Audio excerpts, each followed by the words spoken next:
Vamos lá então, pessoal, seguir aí com o nosso conteúdo. Na aula de hoje a gente vai falar mais sobre as relações que podem influenciar diretamente aqui nas questões éticas. Basicamente, o que a gente vai precisar entender?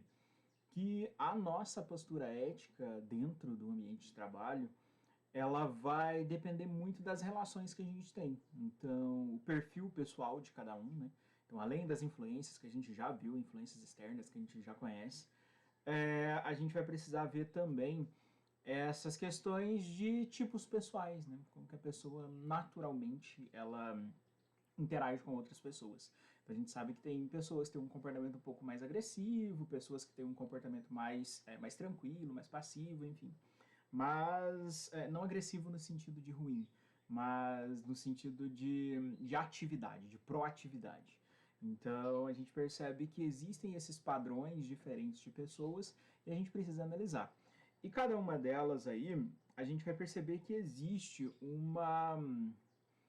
algumas variações em que, por exemplo, o que a gente considera como uma pessoa de comportamento agressivo, que na verdade é aquela pessoa proativa, que ela não precisa ficar recebendo muitas instruções, ela já consegue tomar decisão, é uma pessoa que está muito ativa no ambiente de trabalho.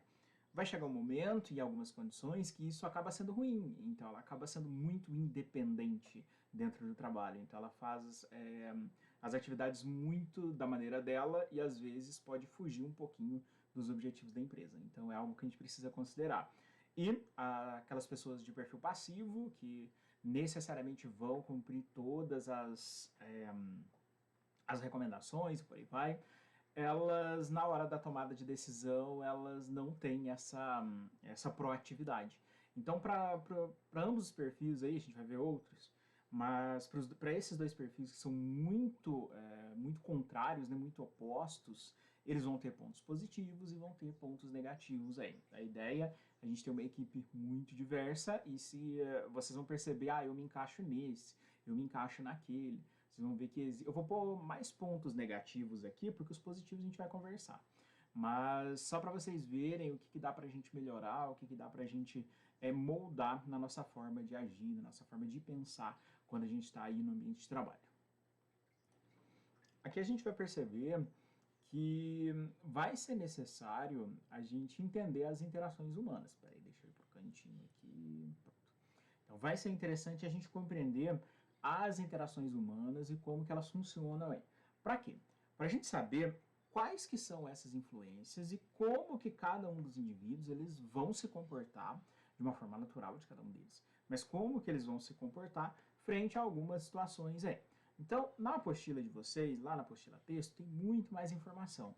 Essa aula é um conteúdo grande, realmente, vocês dão uma olhadinha por lá, mas eu preciso entender que conviver com esses diversos padrões de pessoas não é algo tão simples. Então, a gente vai perceber que vai existir diferenças nos perfis, né? Então, tem perfis diferentes aí para os indivíduos, e a questão de como que eles enxergam a ética, como que eles percebem a ética aí, é algo bastante peculiar de cada um. Então a gente vai precisar saber lidar com esses eventos. A gente percebe isso dentro de casa, com os amigos, que existe essas personalidades, né, esses perfis completamente diferentes aí. Em alguns momentos eles podem ter algum atrito. Então, quando isso chega no ambiente de trabalho, é um pouco mais complicado. Então, se eu pego alguém que tem uma tomada de decisão muito grande e trabalho com alguém que não tem tomada de decisão, aqui a gente já percebe que um atrito pode acontecer. Então, como que você vai necessariamente conduzir esse processo é algo que depende da sua questão ética. Eu sou uma pessoa de tomada de decisão e eu estou trabalhando com alguém que tem esse perfil passivo. Eu vou simplesmente excluir essa pessoa ou vou falar que essa pessoa não trabalha direito. Não é isso. A gente tem que achar o ponto de equilíbrio onde eu tenho aí as qualidades dos dois perfis atuando e onde os dois perfis podem conseguir aí trabalhar em conjunto. Então, por isso que a questão de trabalho em equipe é tão conversada, né? Ela é tão discutida quando a gente fala de entrevistas de emprego, quando a gente fala de trabalhos em grupo, né? Em grupos de pesquisa e por aí vai. A gente percebe que essas relações é algo que a gente vai precisar perceber. Essas relações interpessoais aí, a gente sabe que elas se estabelecem a partir de todo o histórico de vida de um indivíduo. Então, isso é algo que não dá pra gente moldar, que não dá pra gente moldar depois que já está pronto. Então, depois que o indivíduo está ali pronto, ele necessariamente precisa achar uma maneira de conviver com todos os outros perfis que a gente tem para conseguir chegar no objetivo final, que no caso é a produção de alguma coisa, a execução de um serviço, não sei qual for o lado que essa empresa estiver atingindo aí. Então a gente tem que entender que eu preciso que isso aconteça, que exista essa interação para no fim a gente conseguir o nosso resultado aí. Aqui a gente vê que um dos maiores conflitos que a gente começa a perceber nessa questão empresarial é que esses diversos perfis que a gente vai ter, esses diversos tipos de pessoas que a gente vai ter, a gente já espera alguma coisa deles. Por exemplo, eu tenho uma contratação ou eu tenho um colega de equipe e eu já espero um determinado comportamento de alguém que vai executar aquela função, certo? Só que aí, quando a gente precisa que essas funções sejam executadas, elas não são executadas da forma que a gente estava esperando. Talvez a gente estava esperando que um perfil manipulador atuasse, e a gente vai ver o perfil já já. Ah, mas aí a pessoa é de um perfil passivo, então você vê que vai ter algumas expectativas não vão ser cumpridas quando a gente tem essas questões de previsto e esperado. Então a relação é prevista de uma forma, mas a gente percebe que no momento onde ela vai acontecer, outros resultados podem surgir aí. Então a gente precisa achar maneiras de moldar isso, maneiras de tentar, pelo menos, achar um equilíbrio ético aí para que esses diversos perfis consigam conversar e consigam chegar no resultado final, que é o que a gente quer. Por isso que eu percebo que tantos perfis diferentes podem gerar, espero que não, mas sempre acontece, acaba gerando alguns atritos dentro do ambiente de trabalho. E isso acaba trazendo problemas. A gente viu nas aulas anteriores questão de estresse dentro do trabalho, diminuir produção, enfim. Então, um ambiente muito instável, ele traz esses problemas. Obviamente que não dá para excluir isso na totalidade, não dá. Em alguns momentos, atritos vão acontecer e devem acontecer realmente para a gente conseguir estar discutindo mais sobre a tomada de decisão, enfim. Então, a ideia é tentar achar um ponto de equilíbrio aí para fazer com que aquele ambiente permaneça favorável, mesmo eu tendo tantos perfis diferentes trabalhando ali, mesmo eu tendo tantos perfis aí compondo essa equipe como um todo. É preciso que a gente consiga compreender esses comportamentos individuais, que a gente consiga entender que esses comportamentos individuais, eles são capazes, sim, de chegar no objetivo que eu quero, desde que eu consiga encontrar um ponto de equilíbrio ali. Se eu consigo esse ponto de equilíbrio, eu tenho um ambiente estável, fica bem óbvio aí que os fatores ligados à produtividade necessariamente vão surgir. Então a gente vai ter aquele serviço sendo atingido, aquela prestação de serviço sendo atingido, ou aquele produto sendo produzido, enfim. Então a gente consegue aí, a partir dessa compreensão, tornar esse ambiente de trabalho mais favorável possível. A gente vai ter alguns atributos para a gente conseguir prever como que aquela empresa ou aquele indivíduo ele vai se comportar na organização. Então é interessante a gente ver isso daqui um pouquinho. Só que é algo que é trabalhado de acordo com observações, né? Então não quer dizer que todas as pessoas vão se encaixar no que eu vou mostrar para vocês agora. Vocês podem perceber, talvez, que a gente pode ser combinações. Então, em momentos, em situações diferentes, a gente se comporta de maneiras diferentes. Então, isso é algo que a gente vai começar a perceber também. Aqui, a gente vai ver alguns itens relacionados a isso, a como que a gente pode prever essas questões. Deixa eu só sair para o lado de cá. Pronto. Então, o que a gente está vendo aqui? Algumas maneiras que a gente vai ter de perceber cada uma das pessoas, né? Como que a gente, pelo menos, tenta perceber os indivíduos aí. O primeiro deles aí, a gente tem algumas pessoas que se comportam com esse padrão centro de controle. Vocês já devem ter se encontrado em algum momento com essas pessoas que, talvez pela confiança que elas têm devido já ter realizado aquela atividade várias vezes, ou porque tem uma experiência com aquela atividade, ela acredita que ela consegue realmente resolver qualquer situação, que nada pode dar errado porque ela necessariamente já tem esse conhecimento ali. Então, nesse caso, seria uma pessoa que tem uma confiança muito grande. Isso é ruim? Não, isso não é ruim. O problema disso é quando a gente começa a ter essa confiança em situações onde a gente talvez não tenha tanto contato ainda. Que aí esse excesso de confiança pode tirar a gente de perceber pequenos detalhes aí. Vocês, por exemplo, provavelmente alguns já trabalham, todo mundo já trabalha, vocês têm a atividade de vocês e é uma atividade que vocês já realizam há muito tempo, ou uma atividade que vocês já dominam totalmente. Se vocês tiverem esse perfil aqui, se vocês mudarem de empresa para realizar a mesma atividade, vocês quase não vão ter preocupação nenhuma, caso vocês tenham esse perfil aqui. Por quê? A personalidade de vocês, ela está ligada em que vocês conseguem controlar aquilo que vocês conhecem, e ponto.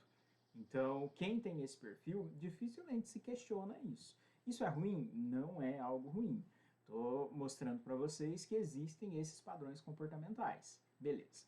A gente vai ter um outro aí. Não preocupem muito com os nomes, que eles são meio chatinhos da gente ver. Olha, maquiavelismo. O que é isso? Isso, ele, na maioria das vezes, ele só traz problema. Então, não estou vendo isso daí. A gente não vai ver isso daqui como algo bom, porque a gente vai ver que tem uns problemas bem complicados aí. Vocês já viram, ou já entraram em contato, ou estão em contato no ambiente de trabalho de vocês, com pessoas que não medem muito as questões éticas para realizar alguma atividade. Preciso desempenhar uma atividade, mas para eu fazer isso eu vou ter que passar por cima da ação de alguém, eu vou ter que necessariamente aí não dar crédito para uma outra pessoa, enfim. Então, são comportamentos éticos ruins aí pra gente. A gente fala muito sobre puxar o tapete, né? O fulano de tal, naquela empresa, ele só puxa o tapete dos outros funcionários. O que é isso? É um padrão comportamental. Ele faz isso porque ele é ruim? Ele faz isso porque é o padrão comportamental dele. Muita gente tem esse padrão comportamental, mas a questão ética funciona muito bem. Então, tem uma ética muito grande, tem o padrão comportamental e consegue dosar e consegue realizar, continua sendo dentro desse padrão de personalidade, mas consegue dosar. E tem gente que não consegue. Tem gente que vai conseguir ter vai administrar, ter um equilíbrio dessa personalidade, e tem gente que não. E aí a gente vai encontrar com os dois. A gente vai, infelizmente, ou felizmente, né, encontrar com os dois tipos aí ao longo da vida. A questão da autoestima, isso é para todo mundo, né? Então, o quanto que você confia na atividade que você vai realizar, bem similar lá ao centro de controle. Então, se você necessariamente aí gosta do que você faz, que você acha que você é autossuficiente para aquela atividade, tá tudo certo. Então, acaba ajudando bastante aí. Ou a gente pode ter o oposto disso daí, né? Você simplesmente achar que não merece aquele emprego, que não merece aquele cargo, que não tem condição de atingir esse cargo, enfim. Então, as questões de autoestima é algo problemático aí pra gente. É muito difícil a gente falar hoje que a gente encontre alguém com uma autoestima 100%. Difícil. A gente sempre vai estar questionando alguma coisa. Uma questão no trabalho, uma coisa em casa, uma questão de aparência, alguma coisa. A gente sempre vai estar questionando algo. Então, autoestima 100% em tudo é algo bem difícil de acontecer. Quem dera a gente conseguisse isso, mas a gente percebe que vai ter algumas barreirinhas aí pra gente. Depois disso, a gente tem as questões de automonitoramento. Isso pode ser bom, em que a capacidade dessa pessoa, ela consegue controlar suas atividades, ela consegue controlar os seus posicionamentos de acordo com cada uma das situações onde ela chega. Se uma pessoa com esse automonitoramento, ela tenha uma personalidade ligada lá ao maquiavelismo que a gente já acabou de ver, essa pessoa tem um comportamento interessante, porque ela não mede esforços para realizar suas atividades, mas ela sabe dosar como que ela vai usar isso. Então é algo relativamente bom, porque ela tem uma tomada de decisão muito boa e ela consegue também medir o que ela pode e o que ela não pode fazer. Contrário de uma pessoa que só tem o perfil maquiavélico aí, que necessariamente, independente do que aconteça, ela vai realizar a sua atividade, sem medir as consequências aí. E por último aí, a gente vai ter a disposição de risco. Só voltando nesse automonitoramento aqui, pensem em uma pessoa que é extremamente cautelosa para iniciar alguma coisa. para tomar uma decisão ou para executar alguma ação, certo? Ela é muito cautelosa. Isso é muito bom, porque aí a possibilidade de ocorrer um problema é pequena, né? Porque eu fui muito cauteloso no início. Só que eu tenho que tomar um cuidado para essa cautela não ser uma forma de sabotagem. Por exemplo, como a sua cautela para começar algo, eu não estou pronto para começar isso aqui ainda. E vou atrasando, vou parando, vou ficando mexendo em outra atividade e não inicio. O que eu estou fazendo? Eu estou sabotando. Então tem que tomar cuidado com esse padrão também. Quando a gente se automonitora, a gente tem que se automonitorar de uma forma que seja produtiva.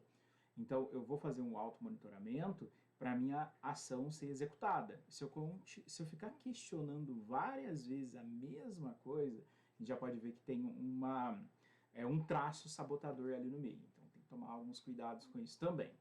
E por último aí, a disposição de risco. Isso é bem similar com esse automonitoramento, só que aqui é algo que a gente tem que entender que vai ter pessoas que não têm medo realmente, que conseguem e que gostam e que procuram desafios, situações novas, situações que são imprevisíveis. Tem gente que gosta disso, eu não gosto. No meu caso, eu prefiro saber o que vai acontecer, eu gosto muito de controle. Eu gosto muito de saber o que vai acontecer e não gosto de chegar numa situação inesperada. Não gosto. Surpresas, não é algo interessante para mim. Então, a gente percebe que cada um dos padrões estão ligados com a personalidade de cada um. Então, essa disposição de risco aqui, a pessoa tem uma disposição muito grande, ela gosta realmente de entrar em situações de risco. Há uma situação de investimento, há uma situação onde ela não conhece o projeto, mas quer atuar nesse projeto para ver como funciona, para aprender realmente. Então, ela vai em busca de riscos, ela vai em busca de situações imprevisíveis. Isso é bom? Desde que ela tenha o automonitoramento, né, para ter certeza que não vai entrar em nenhuma enrascada por aí, ela consegue seguir tranquilamente. Agora, se ela for uma pessoa que tenha a disposição ao risco, seja do perfil maquiavélico aí, e tenha o centro de controle, meu Deus, a gente está perdido se a gente encontrar com essa pessoa um dia. Então a gente vê que cada um desses perfis aqui, eles estão ligados com a forma da personalidade de cada um. E mesmo esses 5 que a gente está vendo aqui, eles ainda precisam se encaixar em outros itens que a gente ainda vai ver. Daqui a pouco a gente ainda conversa mais um pouquinho sobre essas questões de personalidade aí. Aí vendo cada um desses tipos que a gente acabou de analisar, que a gente acabou de conversar aqui, dá pra gente perceber que cada uma das pessoas carrega uma carga emocional diferente. Cada uma das pessoas consegue, com seus traços de personalidade aí, elas conseguem se comportar de formas diferentes. E além disso, além dessas questões aqui, a gente tem que perceber que esse comportamento individual, ele também vai estar ligado com questões ligadas aí a as condições de vida do indivíduo. Então, sexo, religião, posição política. Então, tudo que a gente já conversou a respeito vai juntar com isso que a gente acabou de ver para dar o perfil de uma pessoa. Então, dá para estabelecer o perfil de uma pessoa? Exato, não. Dá pra gente pegar várias linhas que ela pode ter, né? Ela tem uma linha ligada lá com o centro de controle, ela tem uma linha lá da disposição de risco, mas necessariamente ela se encaixa nesse cargo, então dá pra gente traçar algumas linhas de acordo com os comportamentos aí. E outra coisa, ninguém vai se encaixar somente em um tipo desses itens que eu mostrei para vocês. E ele pode apresentar setores da vida, família, amigos, trabalho, família, amigos, trabalho e relacionamento. Vamos pensar aí, esses 4 pontos aí. Eu posso apresentar padrões diferentes para cada um deles, que é a forma como que a gente se relaciona com esse grupo de pessoas. Então a gente vai poder também estar atuando e tendo traços de cada um desses itens de personalidade aí, diferente em locais discrepantes de onde a gente está inseridos.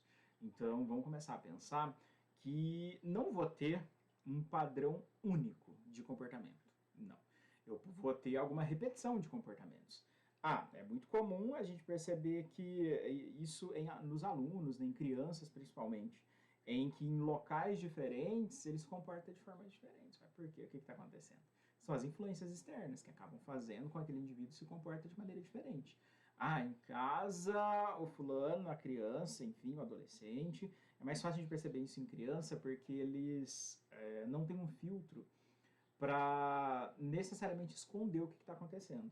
Então, por exemplo, eu posso estar dando aula aqui para vocês agora, mas está acontecendo muita coisa comigo e eu estou muito mal, mas estou aqui dando aula. Por quê? Porque a gente consegue se comportar de acordo com aquele local. Quando eu voltar para a minha situação que está ruim, eu volto da maneira que eu estava. A mesma coisa com vocês. Ah, acontece alguma coisa no trabalho de vocês, mas vocês não levam aquele problema para casa. Muitos levam. Mas se você não leva, você percebe que você tem duas formas de comportamento. Uma que está ligado lá e a outra que está ligado em outro momento aí. E isso pode mudar também ao longo da vida. Então, olha a quantidade de variável que a gente tem para moldar o indivíduo. É muita variável. São aquelas coisinhas ali, são as influências externas, são as relações, é o período da vida, então é a situação emocional. Então, tudo isso daí vai conseguir moldar a forma como que a gente se relaciona, como que a gente interage aí. Continuando a falar desse comportamento individual, da forma como o indivíduo vai se comportar aí, essas influências que a gente conhece vão ser capazes de moldar a personalidade do indivíduo e também muda a forma como que ele aprende, como que ele se relaciona, enfim. Só que tudo isso ajuda no quesito de autorrealização. O que é essa autorrealização? Eu estar em um trabalho que eu não queira estar, eu estar em um trabalho que não é minha área de formação, eu estar em um trabalho que não é onde eu queria estar naquele momento. Isso não te traz autorrealização. Isso você não vai estar contente com o que você vai estar fazendo. Ah, Edmar, mas eu não consegui emprego na área ainda. Uma coisa é você não conseguir emprego na área a vida toda, certo? Obviamente que a gente vai precisar de degraus, a gente vai precisar de apoios. E esses apoios nem sempre é o emprego que a gente quer de cara, em primeiro momento. Nem sempre vai ser isso. Então, se eu estou num local, ou estou em uma outra atividade, para eu conseguir chegar onde eu quero, isso é o interessante. Agora, o problema é quando a gente se estabiliza, a gente não quer mudança, a gente está em um ambiente que a gente não gosta, a gente está em um ambiente que a gente não quer estar ali, mas permanece. Ah, Edmar, mas tem a questão financeira, eu preciso realmente trabalhar. Sim, então você tá pesando as questões. Eu estou falando de perfis que ficam estagnados, ficam parados, podem mudar, mas não gostam de tanta mudança e permanecem naquilo e continuam naquela atividade e não têm autorrealização. Então a gente vai ter uma pirâmide, deixa eu já mudar para ela direto, que ela mostra um pouquinho para a gente como que funciona essas questões aí de autorrealização. Então o que que a gente vê? Deixa eu sair daqui e vir pro lado de cá. Vocês não estão vendo, mas já já eu apareço. Pronto. A gente vai ter algumas questões de realização. A gente vai ter aqui na base da pirâmide, aqui em vermelho, as nossas questões fisiológicas. Então, a nossa alimentação, as nossas necessidades básicas na alimentação, a nossa questão fisiológica, o sono, dormir, enfim. Então, são questões de autorrealização fisiológica para a gente. Depois disso, a gente tem a autorrealização de segurança. Então, essa segurança seria eu conseguir emprego, essa segurança seria necessariamente eu ter um grupo de pessoas que me apoiam, eu ter alguma posse, eu ter condições de saúde, enfim, questões de segurança para aquele indivíduo. Depois a gente entra na autorrealização social. Então, a questão de família, relacionamentos, amigos, enfim. Então, esses itens de autorrealização a gente vai precisar atingir. Depois a gente entra na autorrealização ligado com a estima, né? Eu estou desempenhando o papel de professor, mas talvez eu não tenha formação de professor. Eu estou nessa porque aconteceu. Aconteceu ao longo da vida. Ah, mas eu não sou professor, então eu começo a duvidar da minha forma de dar aula. Eu começo a duvidar do que eu estou fazendo. Mas se eu tenho autoestima para isso, eu não tenho essa formação na área, mas eu necessariamente estudei muito para realizar essa atividade, eu tive o acompanhamento de quem realmente está nessa área, enfim. Então eu consigo executar aquela função. Então eu tenho autoestima, eu tenho confiança, mesmo eu não estando diretamente ligado com a área. Então a gente percebe que essas questões de estima é algo bem interessante aí pra gente. E por último aí, a gente tem a autorrealização. Essa autorrealização é quando você tem reconhecimento, é quando você é independente, seja financeiramente ou emocionalmente.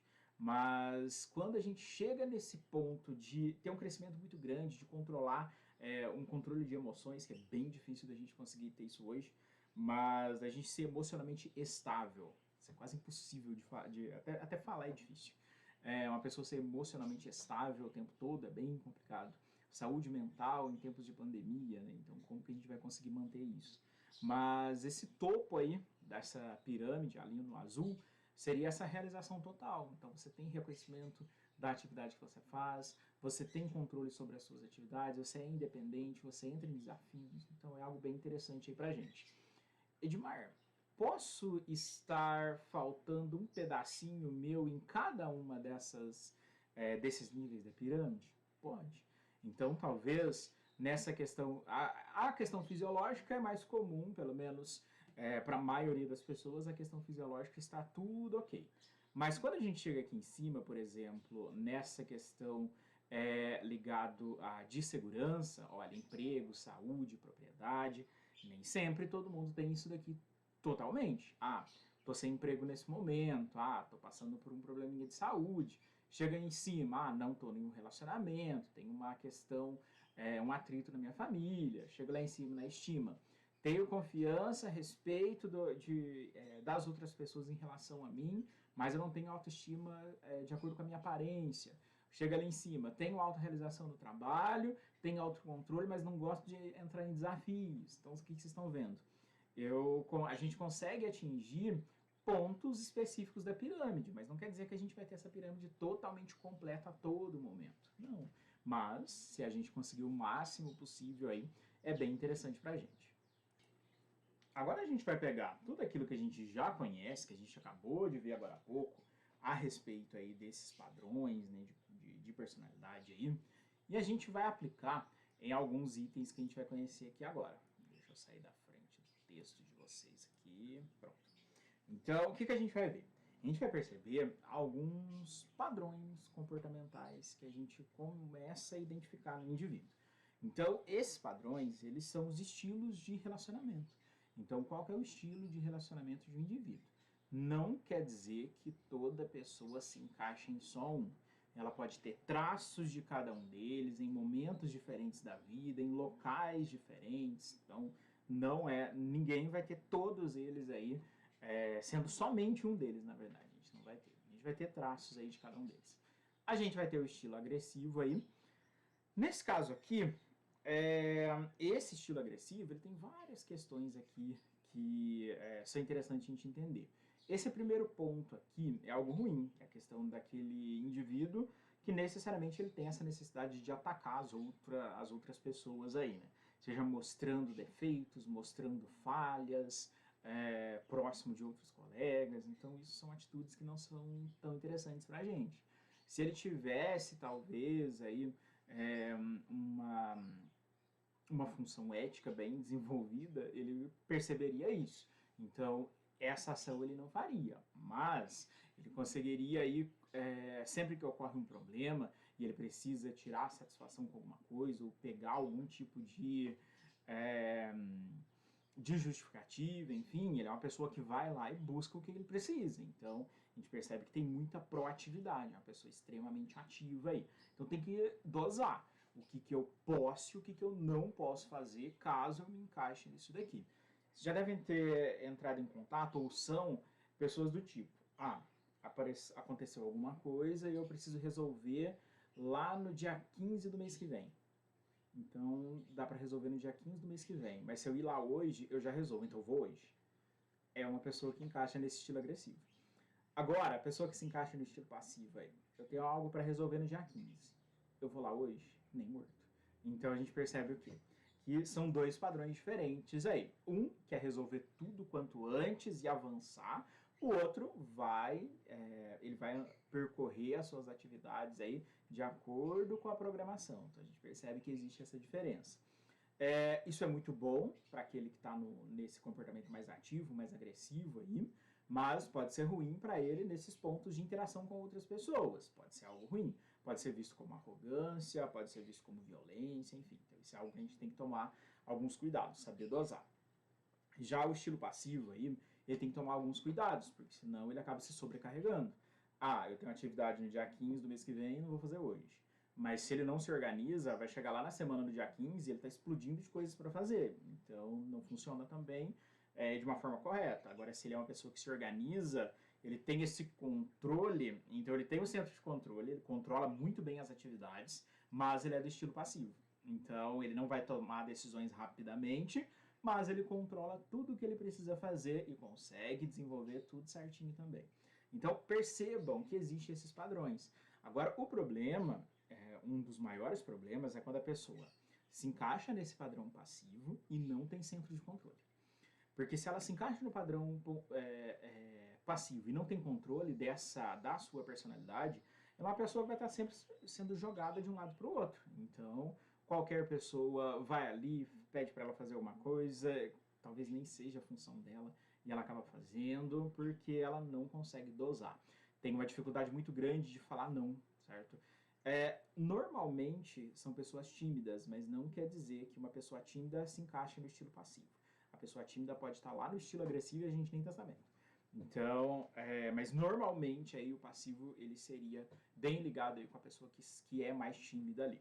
Mas não tem uma relação exata para ser sempre dessa forma aí não. Então deu para perceber aí que a gente tem esses dois padrões. Lá no texto, que vocês vão ler ainda, vocês vão ver que tem mais informação a respeito desses dois padrões aí. Agora a gente vai ver um padrão um pouquinho mais diferente. E às vezes ele é muito bom, às vezes ele traz mais problemas pra gente, que vão ser esses dois aqui, ó. A gente vai ter o estilo manipulador, certo? Já dá pra saber o que ele faz. E a gente vai ter o estilo assertivo, o autoafirmativo, que também é algo interessante. Gosto dos dois, desde que tenham um centro de controle. Vamos lá. Esse estilo manipulador, ele tem a capacidade de manipular as relações interpessoais. Isso é ruim? Depende. Por exemplo, se ele é um comerciante que não tem esse estilo manipulador, ele sofre. Porque o processo de você convencer o cliente, o processo de você convencer outras pessoas do serviço que você oferece, é algo que está muito ligado com esse estilo manipulador. A gente pensa que a manipulação, a pessoa manipula as outras pessoas para fazer o mal, não é isso. Essa manipulação talvez está ligado em uma questão de conduzir algo. Por exemplo, os professores, eles manipulam vocês. Isso é algo ruim? Não. O que a gente faz? A gente conduz vocês para chegar em algum lugar. Isso é uma manipulação? Isso é uma manipulação. Ah, vocês vão fazer lá o TCC de vocês no final do curso. Vocês vão ter um professor orientador. O que ele vai fazer? Ele vai conduzir vocês. Vocês vão chegar a momentos, não concordo com isso, não concordo com aquilo, vocês dois entram em acordo e vão indo. Isso é uma manipulação. Então, a gente tem que parar de enxergar a manipulação como algo ruim. O problema da manipulação quando ela é algo ruim, por exemplo, eu vou ser orientador de um de vocês no TCC de vocês lá no final do curso. Eu quero publicar numa revista de gestão ambiental, ou de gestão empresarial, ou de gestão do agronegócio. Vou trabalhar quero publicar numa revista de gestão de agronegócio. Agora eu vou pegar um aluno dessa turma e vou manipular esse aluno até ele resolver fazer o TCC dele dentro da área de gestão do agronegócio. Então, olha o que eu estou fazendo. Eu estou moldando alguém para fazer algo que é de interesse meu. Estão vendo a diferença? E quando eu estou orientando um aluno, eu quero chegar em um acordo com o aluno e desenvolver algo que é dele. Mas eu vou manipulando para ele conseguir chegar naquele resultado que ele deve chegar. Então, a minha experiência com o trabalho acadêmico vai manipular esse aluno para ele chegar onde ele precisa. Agora, se eu sou um perfil manipulador da forma ruim, eu pego um aluno, eu faço ele desenvolver um trabalho que talvez ele nem queira e segue aí dessa forma também. Então, vejam que os dois são perfis manipuladores, mas um sabe dosar. O outro não faz não tem a menor preocupação do que está acontecendo. Ele quer chegar no resultado e ponto. Então, essa seria uma das formas desse estilo manipulador aí. Normalmente, quando essa pessoa não percebe essas questões, ela acaba sendo uma pessoa muito teatral, uma pessoa que faz muito drama com alguma coisa. Então, ela consegue manipular a pessoa, talvez por uma questão emocional, talvez por uma ameaça, sem ser uma ameaça é, que necessariamente seja algo visível, né, perceptível. Talvez esteja ali nas entrelinhas, na forma de falar e por aí vai. Então é um estilo que a gente precisa tomar alguns cuidados. A gente precisa, sabe, se a gente se encaixa nele, a gente precisa tentar aí achar um ponto de equilíbrio. E por último aí, o assertivo. Isso daqui é interessante. Esse assertivo, ele seria alguém que apresenta as anteriores, mas ele tem um centro de controle muito grande. Então ele consegue é, a todo momento achar uma situação assertiva. O que é isso? Ele entra em consenso com as situações que estão acontecendo, ele resolve os problemas sem trazer danos para ninguém. Então é uma pessoa que tem um comportamento ético aí muito interessante, porque ela consegue moldar a forma como que ela vai agir de acordo com cada uma das situações. Quer dizer que os outros não têm comportamento ético? Não, eles têm comportamento ético sim, só que da forma de cada um deles, certo? Da forma que cada um deles age. Eles vão ter o comportamento ético deles sim. Mas a gente vê que o estilo assertivo aí é algo mais interessante. Vocês já devem ter encontrado alguma pessoa assim. Aquela pessoa que está sempre resolvendo o problema, que está sempre querendo deixar as outras pessoas confortáveis com a situação. Então, são pessoas que acabam se relacionando muito bem aí no ambiente de trabalho. E se ela for do tipo assertivo e agressivo, melhor ainda. Então, ela sempre vai estar entrando em qualquer situação para resolver aquele problema, e resolve. Então, a gente percebe que existem combinações, né?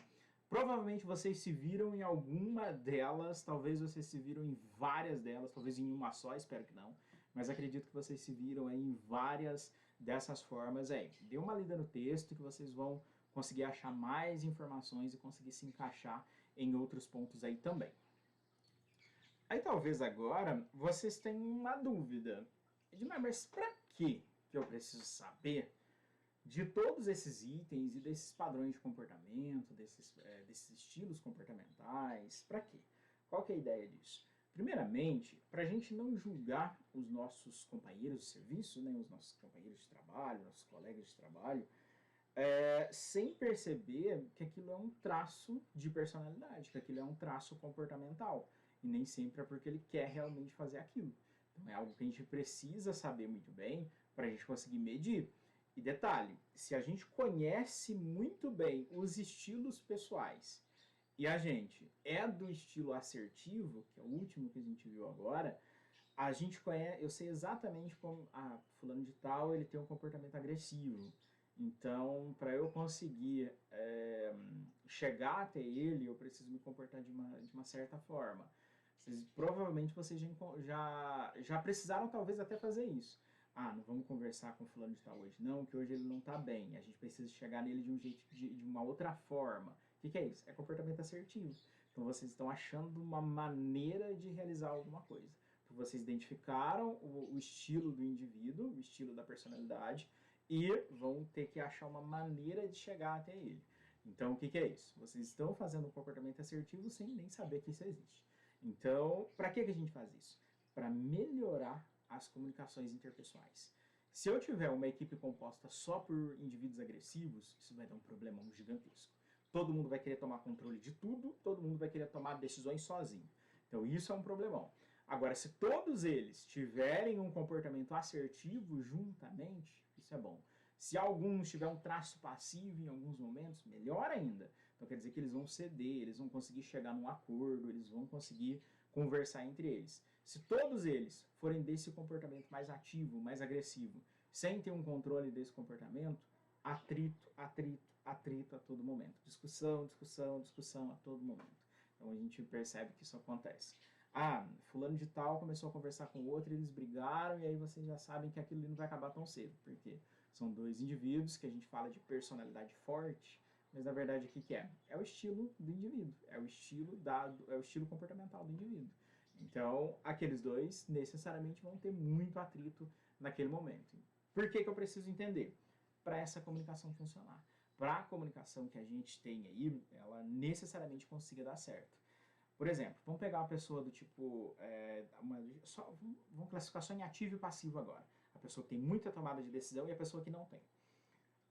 Se eu passo uma recomendação para as duas, a pessoa de comportamento ativo vai resolver aquilo facilmente e rapidamente. É comum a pessoa de comportamento passivo e ela vai ter muita cautela, então ela vai reavaliar, ela vai ver o que está acontecendo, ela vai fazer uma análise de risco do que vai acontecer, para depois ela seguir com a sua atividade. Então a gente percebe que cada um dos estilos comportamentais, eles compreendem e realizam as atividades de formas diferentes. Vão realizar? Vão, mas de formas diferentes. Isso acontece. Por exemplo, eu dou um trabalho para vocês em sala. Lá na sala, a gente está lá na aula presencial e eu dou um trabalho para vocês. Cada um de vocês vai ter uma forma de entender o que eu pedi e de realizar essa atividade. Cada um vai perceber de alguma maneira. Por isso que quando a gente está conversando, Edmar, aquele trabalho é para fazer assim, assim, assim. Não, você precisa chegar nesse ponto. Por quê? Porque a comunicação teve um ruído de comunicação. E é muito comum ter ruído de comunicação. A gente tem que tomar muito cuidado, principalmente se a gente está em um cargo que tem subordinados. A gente tem que tomar muito cuidado com isso. Por quê? Porque a gente passa informações a serem seguidas. Se a forma que a gente passou a informação, ela veio com ruído, então veio com ruído de comunicação, dá problema. Cada um vai fazer de um jeito, cada um vai fazer de uma forma e é problemático. Se cada um realizar a atividade de metodologias diferentes, mas chegar no mesmo resultado, beleza. O problema é quando o ruído de comunicação ele chega para aqueles indivíduos e cada um entende uma coisa e cada um chega num resultado. Aí é problemão. A gente percebe que assim não funciona bem. Então eu preciso que essa comunicação ela esteja muito bem estabelecida aí. Aí aqui eu trouxe algumas dicas para vocês do que dá para ver, né? Do que dá para a gente relacionar aí, do que dá para a gente fazer para perceber esses padrões. No nosso processo de comunicação, nem tudo de comunicação é o que eu estou falando. Nem tudo é o que eu estou falando. Comunicação não é só o que eu falo. Por exemplo, se eu começo a dar aula para vocês, de braços cruzados aí, e falo sempre no mesmo tom, sempre da mesma forma, vocês vão ficar tão entediados que já vocês estão dormindo. Talvez já estejam, mas espero que não. Mas o que a gente vê? Se eu não tenho uma variação da forma como que eu comunico, eu tenho um problema muito grande. E provavelmente vocês já encontraram com essas pessoas. Pessoa que fala muito calminho, que não tem variação do tom da voz, que é difícil conversar com esse tipo de pessoa. Mas existem essas pessoas. Então a gente tem que tomar essa comunicação, a gente precisa tomar cuidado. Eu percebi que é esse estilo de pessoa, então eu preciso comunicar com ele de uma forma que ele compreenda e de uma forma que eu consiga também compreender. Quer dizer que essa pessoa é melhor ou pior do que outra? Não, quer dizer que ela tem um padrão de comunicação diferente de outras pessoas. E isso dá ruído. Se eu não percebo isso, isso dá ruído. Então eu preciso entender que existem padrões de pessoas diferentes e eu preciso atingir a cada uma delas, certo? Beleza. O que a gente vai ver aí? Primeira coisa, compreender o comportamento um do outro. Primeiro ponto, não tem como a gente estabelecer uma relação de comunicação eficiente se a gente não compreende as limitações, talvez, e os comportamentos de cada indivíduo. Se eu não consigo fazer isso, como que eu me comunico? Né? Não dá. Eu preciso entender essas questões. Ser sensível à comunicação não verbal. Isso é legal. Linguagem corporal, isso é muito interessante. Vocês que já se conhecem há muito tempo, você e um amigo que se conhece há muito tempo, namorado, enfim. Um olha para o outro, faz uma cara que nem precisou falar nenhuma palavra, você já entende tudo que aconteceu e já ocorreu a comunicação. Então o que está acontecendo? Vocês já conseguiram realizar a comunicação sem ter palavras sendo ditas. E a comunicação aconteceu. Se eu dou aula para vocês e a toda hora eu pego no celular e estou vendo quantas horas, pego no celular, ou então eu paro um pouquinho para digitar, ou então eu desapareço um pouquinho de vocês, pego o celular, dou uma olhada, olho no relógio, que eu tô... Não comuniquei, não falei nada para vocês. Mas vocês já sabem, o Edmar não está com atenção aqui, o Edmar tem alguma coisa para fazer depois daqui. Então vocês já conseguiram perceber o que está acontecendo. Então, tomar esses cuidados. Eu olho para lá. Então vocês vão pensar, alguma coisa aconteceu ali. O que é isso? Linguagem corporal. Vocês estão interpretando as pessoas aí. A pessoa quando está mentindo, ela tende a desfocar o olho, enfim. Linguagem corporal. Quer dizer que todo mundo faz isso? Não. Mas é algo que dá pra gente ler, é algo que dá pra gente entender aí, sem ter essa comunicação verbal presente. Ver, ouvir, sentir o que está acontecendo, o que está sendo dito, é algo interessante. Isso é muito melhor na linguagem falada, muito melhor na linguagem falada do que na linguagem escrita. Talvez eu mando um texto para vocês, mando uma mensagem para vocês no grupo. Nossa, o Edmar tá bravo com a gente, olha lá que jeito que ele falou. Mas talvez eu só digitei o texto e mandei, não tinha nada, não estava nada acontecendo. Então o texto, às vezes, por ele ser muito impessoal, não está ligado com a pessoa diretamente, né? Não tem essa relação para interpretar sinais, a gente acaba interpretando aquela mensagem de uma forma diferente. Agora, quando eu mando um áudio ou quando eu converso com vocês, vocês percebem que não era aquele sentimento que estava presente naquela mensagem. Eu não estava bravo com vocês. Eu só estava passando uma informação. Então a gente tem que ver que essa análise a gente vai precisar fazer aí. Depois, ser autêntico sem magoar o outro, está muito ligado lá com o comportamento agressivo, tomar bastante cuidado aí. Manter debates abertos. Você trouxe uma metodologia nova para sua empresa, lá para o seu cargo, para o seu setor, e as pessoas começaram a questionar, e você simplesmente, não vai ter questionamento, vai utilizar essa ferramenta e pronto. Não dá. Então não dá para fazer isso. Então isso vai diminuir a comunicação interpessoal. Então olhem aí a quantidade de itens que a gente tem. Tenho no meu setor 15 pessoas que desempenham a mesma função que eu. E eu consegui, ou eu descobri uma informação muito boa que vai ajudar a minha empresa nesse setor. Só que eu não compartilho com meus colegas e só eu utilizo dela. Não tem compartilhamento de informações. Não é uma postura ética. Então a gente percebe aqui que se ainda for um ambiente de competitividade, aí é que só traz problema para a gente mesmo. Mas a gente percebe que esses itens aqui a gente tem que levar em consideração quando a gente está falando dessa comunicação entre os indivíduos. Agora eu quero que vocês peguem tudo que a gente viu a respeito desses perfis de pessoas. Opa, estou tentando tirar a minha cara da frente aqui, vocês não estão vendo. A gente pegar tudo que a gente já viu aí a respeito desses padrões comportamentais, a respeito desses estilos de comportamento, e a gente vai colocar essas pessoas em dois pontos agora, o ponto de competição e o ponto de cooperação. Primeiramente aí, a competição, deixa eu já até deixar no último slide aí, que isso a gente vai falar bem. Vou até voltar aqui em cima para falar dessas questões de competição, aí eu vou pegar esses dois que são mais opostos, e a gente trabalha com esses dois aqui. Deixa eu sair da frente de vocês, Edmar fica pequenininho aqui no canto. Cadê? Pronto. Então, vamos lá, vamos pegar esses dois estilos aqui, que eles são bem opostos. A competição em si, ela traz um clima nem sempre positivo. A competição ela pode trazer atrito. Se a competição ela estiver presente em um local em que eu tenho muitos indivíduos desse comportamento agressivo, desse estilo ativo, o que eu tenho? Muito atrito entre eles. Talvez essa competitividade ela esteja ligada a um bônus salarial, aí vocês podem ter total certeza que vai ter atrito. Que informações não vão ser compartilhadas nesse momento. Mas isso está acontecendo. Mas então não é uma postura ética. Aí tem que tomar um cuidado. A competitividade ela foi lançada naquele setor para aumentar produção. Isso é bom. A competição foi lançada naquele setor para atingir mais metas. Isso é interessante.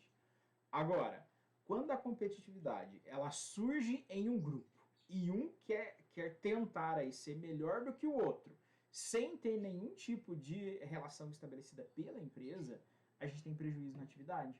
Porque não deveria ter uma questão de competição nesse setor. Mas, por algum motivo, surgiu essa competição entre esses funcionários, entre esses indivíduos. Então, aqui é algo ruim. Então, deu para perceber a diferença. Quando a empresa lança isso, como bater metas, então tem uma competição sobre bater metas. Então, isso é algo comum. E se eu vou em uma outra empresa que não tem, você tem que prestar o seu serviço de acordo com a sua função. E não está relacionado com produção. Então, não faz o menor sentido você ter um evento de competitividade. Não faz sentido. E se mesmo assim acontece, e que é comum acontecer, se mesmo assim acontece, traz problema. Então, pode não chegar no item final aí.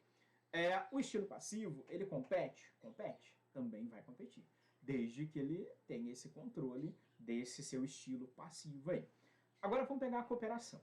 Quando chega na cooperação, quer dizer que o indivíduo vai ser muito assertivo com as outras pessoas, com indivíduos talvez que desempenham a mesma função que ele.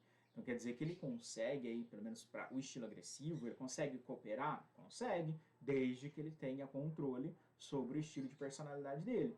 O passivo, ele tem uma ação da cooperação muito maior do que o agressivo. Então ele consegue ter uma interação muito melhor aí com os colegas aí do que o agressivo. Só que vamos entender que não tem um indivíduo que é melhor do que o estilo relacional aí, que seja melhor do que o outro. A gente percebe que em cada momento, em cada situação, talvez eu estar me movimentando entre cada um desses estilos é algo interessante. E não fiquem pensando que a pessoa nasceu com estilo passivo, nasceu com estilo agressivo, nasceu com assertivo. Não. Isso é algo que a gente vai moldando na gente, isso é algo que a gente vai desenvolvendo, é algo que a gente vai trabalhando. Então, por exemplo, você em nenhum momento, durante um tempo muito grande da sua vida, você teve uma dificuldade muito grande com falar em público, uma dificuldade muito grande de iniciar uma conversa com pessoas que você não conhece. Então, isso é um problema. Mas, quando você percebe que isso é um problema e você tenta mudar isso a todo momento, você consegue melhorar essa questão e o que você achava que era uma questão passiva, você entrou em um comportamento assertivo para melhorar o seu posicionamento. Então, olha o que a gente fez. A gente consegue moldar. Não é algo fixo aí, não. Ao longo do tempo, a gente vai moldando. Ao longo do tempo, a gente vai melhorando. Desde que a gente tenha controle disso. Porque se eu não reconheço que eu estou num comportamento agressivo e estou causando danos para os meus colegas de trabalho, se eu não tenho isso, eu não consigo ser assertivo. Se eu estou ali em um comportamento passivo e eu estou estagnado, eu estou paralisado em uma situação, eu estou necessariamente acomodado em uma condição e eu não percebo isso, eu vou ficar ali. Então, o comportamento assertivo, esse controle, né, ele vai conseguir melhorar os dois indivíduos aí, independente de ser cooperação ou de ser competição. Certinho? Até mais.